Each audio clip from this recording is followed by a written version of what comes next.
Airplane 2, the sequel. It's been a while since I've seen the original Airplane, and while I definitely remember a lot about it, it wasn't exactly fresh on my mind when seeing this one for the first time, so please excuse me if I miss or screw up a detail or two about the first movie. But just to give you my thoughts on it, I love it just as much as the next guy. It has its problems, just like any other movie, but the brilliant dialogue and wonderful pacing make up for all of them. So what's the sequel like?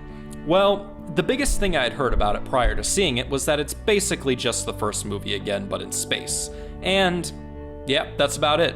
It's the first movie again, but on a space shuttle instead of an airplane.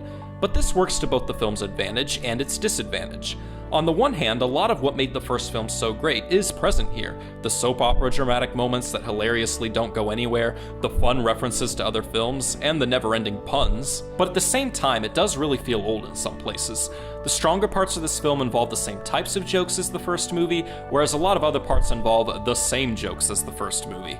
The creepy questions the pilot asks the kid, the lead's constant flashbacks, everyone around him wanting to kill themselves while listening to them, the trying to calm a hysterical woman down by violently hitting her, only to have a whole series of people seemingly want to find a more peaceful method before doing the exact same thing.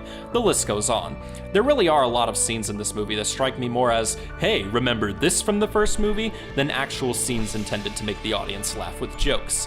Now, there is a line in the film that sort of addresses this. Ted, I have the strangest feeling we've been through this exact same thing before. I don't know, that seems like it's pushing it a little bit. Like it's right in the borderline between making the whole film one big joke and just giving an excuse to be lazy. Plus, the new stuff they add isn't always that creative. I like the 2001 references and the accompanying jokes, and I like how delightfully cheesy the effects are, but a lot of the other new jokes are just too on the nose for me. Like there's literally a scene where the pilot gets gassed and the Mission Impossible theme plays. Get it?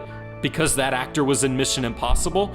Geez, that's just as cheap of a joke as having William Shatner in your movie and having him look through a periscope just to see the Enterprise. Oh my gosh! I'm sorry. I love seeing the Enterprise, but that's too easy of a joke. Way too easy of a joke. And some of the other new jokes aren't cheap, they're just uncomfortable. Like there's a few pedophile priest jokes in there. It works for shock value, sure, but as a Christian who's disgusted by those in our church who actually commit such crimes in real life, it was a little too much for me. I've reviewed Cannibal Holocaust on this channel, but no, this was a little too much for me. I guess it's more real. Anyway, if you're going to have William Shatner in an airplane movie, why on earth didn't you make a Nightmare at 20,000 Feet reference? Or was that too easy of a joke for you? At least they made Raymond Burr a judge. That's sort of close to what he famously played in Perry Mason. I think my favorite part of the film is the first few minutes, where we barely see the main characters, and instead just see random people at the airport doing random things. This section of the film, for me at least, has the perfect combination of old and new, the same style as the first movie, but with different and creative content.